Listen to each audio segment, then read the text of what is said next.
Welcome back to another fantasy football video. This video I'm just going to cover my team for match day 2.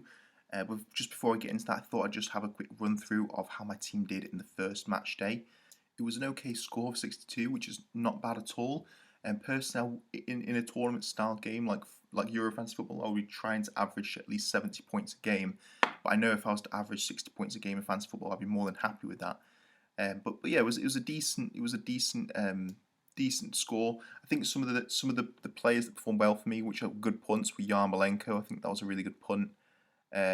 Some players which let me down a little bit. I was a bit disappointed to see that Denea didn't start, and also Nuno Mendes. I think that I was quite surprised that neither of those two started, considering how often they were playing in the friendlies and in the Euro qualifiers as well. So. Yeah, I was a bit surprised by that. As well as that, I think Che Adams didn't start. He came on for, I think, the last 30 to 40 minutes. And, we had one or two decent chances, but I was expecting him to start as well. Kasper Schmeichel, it didn't really make a difference in the end because Simon got the clean sheet, but I was quite surprised that Denmark didn't keep a clean sheet. But understandable after the situation with Eriksen, their heads probably dropped quite a bit. In terms of midfielders, I think that I was quite surprised again that Torres didn't manage to get anything. I thought that Spain would at least get a goal against Sweden. But props to Sweden, they played really, really good defensive football. Mason Mount, I think he had a few decent chances, but again, England looked like a better defensive side than they did going forward. Elmas, he didn't really play attacking football until maybe the last 30 minutes to 20 to 30 minutes of the game. But he did okay. It was a punt at the end of the day, so I wasn't too disappointed with that. My biggest disappointment came from Mbappe, which had just finished watching the France versus Germany game, and my God, Mbappe had one offside goal and one assist for another offside goal. So I was a bit unlucky with that. And then compared to someone like Ronaldo, who basically Hungary did exactly what I thought they would do, which was part of the bus for pretty much 70 to 80 minutes, and then they let the goal in once the first goal went in. Ronaldo just managed to bag up brace in like the last 10 minutes, which is crazy. But yeah, Hungary is definitely a fixture we're looking to target this game week. So with that said, let's get stuck into my match day 2 team. Okay, so I'm going to be analysing this in a similar way to how I was looking at match day 1, where I'm going to be going through the fixtures and explaining my picks that way rather than going through each player. Let's go through the fixtures first. So starting off, we've got Russia versus Finland. Now, I do think this is actually a good fixture to target for Russia. The only thing is, I do think that Finland have surprised me a little bit against Denmark. It was a bit of an odd game considering what happened, but they did let a lot of shots on target. I think it was something crazy, like 20-something shots, and I think like 7 of those were on target, which is quite a lot. So Russia could definitely be a good target for this one. If I was to go for a Russian forward midfielder or defender, for defender I would go for Fernandes, who plays very high up on the right as a right back. I think he's 4.5 million. In midfield, I would go for Golovin, who is their main creator and potential goal scorer. But most likely, if I was to go for a pick from Russia, it'd probably be for Dazuba, who he's basically their main goal scorer. He's also on penalties.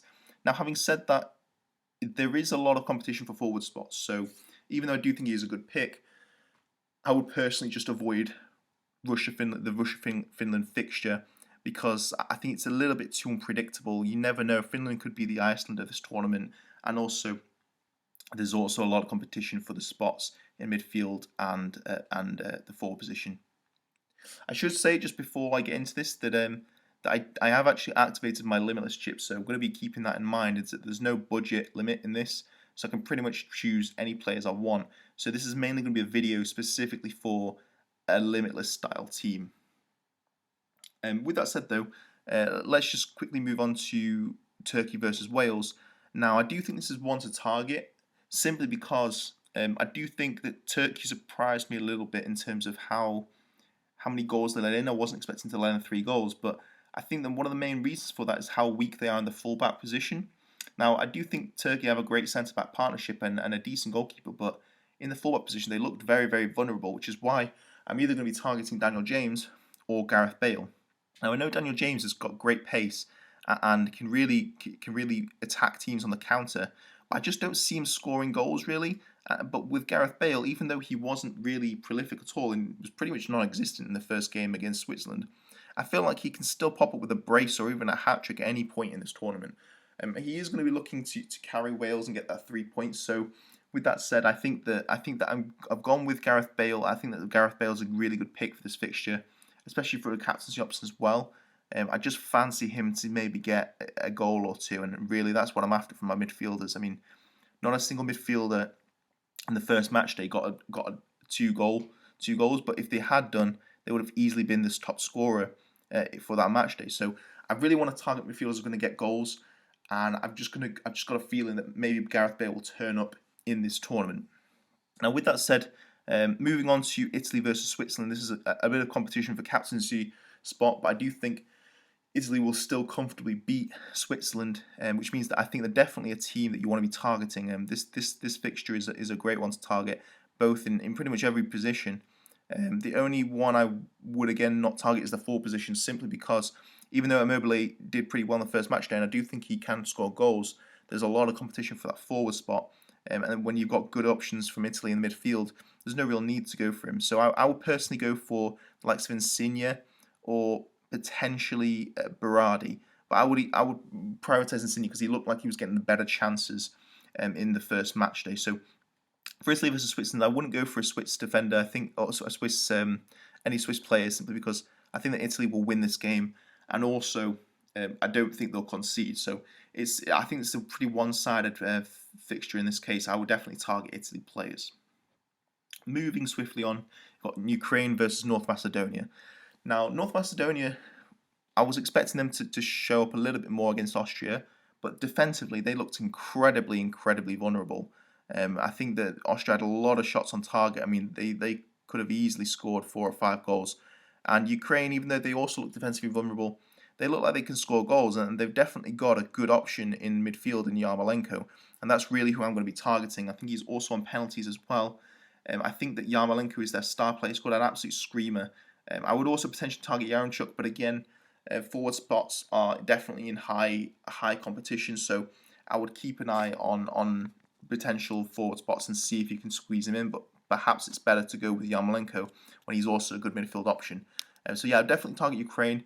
In terms of North Macedonia, I think they could get a goal against Ukraine, but again, it could come from their striker, or it could come from Elmas. So I personally would avoid North Macedonian players because I think there's much better options this match day. So moving on, we've got Denmark versus Belgium. Now this is quite an interesting one because, yeah, I mean, typically I would love to target Belgian players, and I will be targeting one Belgian player from this fixture, but Denmark is still no slouches defensively, and I think that after what happened to Eriksen, I think they'll want to pick themselves up and really go out there and fight for his redemption on the pitch, I guess, and you know, maybe put more effort in for him really. So I do see this being a bit of a tricky fixture to navigate. Now, having said that, I have gone with Meunier in defence because I think that Denmark will struggle to score goals, even more so without Christian Eriksen, and also he's quite capable of getting a goal and assist, as we've seen in match day 1. The only thing that I have struggled with this one is whether to go with Lukaku or not, because Lukaku right now looks like an absolutely completely different striker to the Lukaku we saw at Man United. I think, you know, going to Inter Milan has completely transformed him, and he looks like a wholly much more well-rounded forward. So I couldn't argue against Lukaku, but do I think he'll get a brace or a hat-trick? Probably not, especially with Denmark still being a decent defensive side. Now, having said that, Kjær in defence, he did look quite vulnerable. So if I was to target any players from Belgium, I'd probably go for Meunier or Lukaku, or potentially in midfield, I would maybe go with Hazard, but I think that could be quite a risky pick. So I'd actually prefer Mertens over Hazard because Hazard might not start. But yeah, I'd say it's a tricky fixture to navigate that one. I've personally only gone with Meunier, but I couldn't argue with Lukaku because I think that form makes a big difference. Even though that Denmark are a good defensive team, I think that Lukaku is in incredible form right now, so he could easily, and maybe he could bag a brace or a hat-trick, who knows. Now moving on, we've got Netherlands versus Austria, and this is a really interesting fixture. I think that Netherlands showed what we kind of already knew about them, which is that the only way they can win games is by outscoring their position, because they are terrible at the back. They look very, very disorganised. They don't look comfortable in the back three. So I definitely think that Austria will score goals against them. But having said that, I do think Netherlands will score goals. So the picks I've got for Netherlands are Dumfries, Wijnaldum, and Memphis Depay. Now, personally, I've gone for Dumfries and Wijnaldum because, again, the forward spot has got a lot of competition. But I couldn't argue with Depay as a pick. I think that he could definitely get goals against Austria. So yeah, I would keep an eye out for that. But having said that, I think I just think there'll definitely be goals in this game. Both teams look very vulnerable defensively, so I think it's going to be an entertaining game. I would target Netherlands players. If you really want to go with an Austrian player, maybe Arnautovic. I think that Austria is a tricky one to predict again. Yeah, I think that I personally wouldn't go for them because I think there's better options.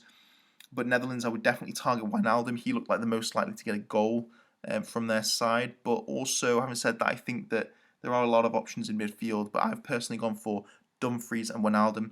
Speaking of Dumfries, he looked pretty much like a second striker. If there is a defender who is likely to get a goal this game week, it's probably going to be him. Now, having said that, he's very unlikely to keep a clean sheet because Netherlands looked absolutely dreadful at the back. But a goal is something that I would definitely take, especially when they're playing quite early on in this match day. So if he doesn't get a clean sheet or he doesn't score, you've always got the options of subbing in players from the later fixtures. Moving on, we've got Sweden versus Slovakia. Now, Slovakia definitely surprised me against Poland. I didn't actually watch the match, but apparently they did play quite well. But also, having said that, Poland were pretty dreadful as well, apparently. So I would find this fixture tricky. I think if you're going to go for a defender from Slovakia, probably go for Skriniar. Even though I personally wouldn't go for Slovakia players because I think maybe they could have had a little bit of luck against Poland. I think that Sweden are a different ball game to Poland, and they'll keep clean sheets. Having said that, I do think Sweden defenders or goalkeeper could be a good one to target. If you're going to go for a forward, I would go for Isak. He looked really good against Spain. Looked most likely to get a goal. But personally, I would try and target a goalkeeper or defender from Sweden. Maybe go for Olsen, as there is a lot of good attacking defenders in other teams, but perhaps there isn't a good attacking defender from Sweden, so it might be good to target Olsen. Moving on to Croatia versus Czech. I think I'm going to avoid this fixture completely, and I would not recommend getting any players from this fixture. I think it's just way too difficult to predict. Two pretty average sides. If I had to predict who would win, I'd probably go for Czech because Croatia looked pretty bad against England. But where the goals will come from for Czech, I have no idea. So it's one I'm just going to avoid straight up. Not much information on this one. Straight up avoid it. England versus Scotland. This is a fixture I have been targeting like crazy, but I am hesitant because I didn't think Scotland played that bad against Czech. In fact, I thought that was quite unlucky. But it's a difficult one because I do think England are favourites, and I do think there'll be a high pressure for them to score goals against Scotland. Will that mean that they score goals? Who knows? But I'm going with the odds on this one. I'm going with Harry Kane. I think that he will definitely at least get chances in this game, at the very least. So I think in the first game he did drop deep, didn't look like he was that attacking, but I think this is a different ball game. You know, in the game against Croatia, most of the play went through the wings and cutting in from the wings and trying to create that way. But in this game, I just have a feeling that the goals will probably come from set pieces, and I have a feeling that Harry Kane will get something. There's just something that tells me that I think if he's going to start scoring goals, it's going to be in Scotland, and they do let in chances. They've not got the best back line, so I would keep an eye on Harry Kane. In terms of midfielders, there's quite a few options. You've got Sterling, who scored in the first game, Phil Foden, who looks pretty threatening, and then of course Mason Mount, who is on a few set pieces, corners, and some free kicks. So if I was to target players from this game, I'd say Harry Kane, Mason Mount, Sterling, Foden, or if you're going defense, I would stick with John Stones or Pickford. And those are the players that I would target. Personally, I've gone for Harry Kane, but I've left out Mason Mount. That may change, but I will keep an eye on it. Hungary versus France. I think this is a very, very important fixture to target. France, I think, will absolutely decimate Hungary. I think this could be at least 3 or 4 goals in this game. I would definitely target their forwards, their fullback, and also their midfield, potentially Pogba. Pogba looked pretty good in that game against Germany. He was making a lot of good passes, and he did actually get an assist or he created a really good chance for Mbappe, which is exactly what I was after, a Pogba assist and an Mbappe goal. But I think that he will definitely get, potentially a goal or an assist in this game. But really, what you want to be targeting for this game is the forwards: Mbappe, Griezmann, maybe Benzema. I personally would go for Mbappe because I feel like he's the most likely to get a hat trick. But I would definitely target the attackers in this France game. Goes without saying. In terms of defense, I would probably go for Pavard or Hernandez. I wouldn't target the goalkeeper or centre backs because when you've got attacking fullbacks, you may as well target them rather than going just for a clean sheet. Go for an attacking player and a clean sheet because there are other games where the clean sheet is likely, but they may not have attacking options in defence. So you may as well go for the goalkeepers in those teams rather than the ones where they've got attacking defenders. So yeah, I would target maybe Pavard or Hernandez, yeah. So moving on to the next one, we've got Portugal versus Germany. This is a really good one to target as well. I think Portugal played really well against Hungary. I've personally gone for Ronaldo. I think that he looks like he could be gathering a little bit of form, and Germany did look vulnerable against France. And they played quite well. They had definitely some fight in them, Germany, but I think that Portugal will actually put quite a few goals past them. So yeah, that could be quite an interesting match. I would also maybe target Fernandes. I think that he was pretty much playing in terms of average position. He was pretty much playing in the same position as Ronaldo. I mean, there was basically those two up front. So I would definitely keep an eye on Fernandes as well. Him and Jota look most likely to score, but Jota didn't really look like he was making most of his chances. Whereas Fernandes, he was playing incredible for Man United. I would keep an eye on him. So yeah, I would go for Ronaldo or Fernandes. And in terms of defence, can't argue with picks such as Guerrero or potentially also Semedo. If Cancelo is still out, I would maybe target Semedo. But personally, I would go for Guerrero. He's a bit more likely to start. So yeah, I would target those three potentially. Then moving on now, we've got Spain versus Poland, our final fixture. Now, previously in my review of Spain versus Sweden, I said maybe not a good idea to target Spain attackers. But having said that, Poland looks so weak against Slovakia. They look like one of the weakest defensive teams in the whole of the tournament, which is a very big surprise to me. They really didn't look very likely to get much out of that game at all. I was very surprised at how bad they were. So I would actually target Spain for this fixture. I think it's a good fixture to target. I would maybe keep an eye and maybe have some faith in Ferran Torres. I also thought that Olmo had some really good chances, could be a good pick. As well as that, I think perhaps also Koke could be a good pick. Although that's a bit more risky because he's playing midfield, he might not get loads of chances, but he was the midfielder making the runs and getting efforts to go into the box. Having said that, there is also defence to consider. Now, having said that, I do think Poland may get a goal in this game. Spain did look a little bit vulnerable on the counter attack, so I would be cautious with Spain defence, but I don't think it can hurt. Having said that, I do think there maybe are better options in defence. But if you are to go with a defender from Spain, I would maybe target an attacking defender such as Jordi Alba. Now, having said that, he didn't look that great against Sweden, but you never know, he might step up, and if someone's like to get an assist, it's probably him. So yeah, that covers pretty much my matchday two picks. Just having a quick overview of the team. I'm pretty happy with it. I think if anyone's likely to change, it may be Bale, Wijnaldum, or potentially Ferran Torres. I think they're probably the three most likely to change. But other than that, I'm pretty happy with it. I think that I've gone with double Italy defense because I know they're starting early. If they don't keep a clean sheet, I know the Spinazzola may get attacking returns, and I've got Pickford as a backup, who I do think could be a good option against Scotland, who do struggle to score goals. Okay, so yeah, I'm not overly confident in these selections, but I think that there's some decent picks here. This definitely might change before the match day starts, but I think there's some decent options here. It's going to be a difficult one this game week. I think that there's some interesting fixtures, and I definitely think that this is probably the week that's going to set apart who's in the running to win this fantasy football and really take off in terms of rankings, and the people who are going to fall behind a bit. I think this is definitely a big week coming up, so I would stay tuned for this one. Pretty much sums up my team for this week. If you've got any questions or you want me to rate my team or rate your team, just post down in the comments below. I'm happy to go through it. I think that this is going to be a really interesting game week, so I'm really looking forward to it. Until then, take care, and I will be putting out some videos for some top picks as well, so stay tuned for that.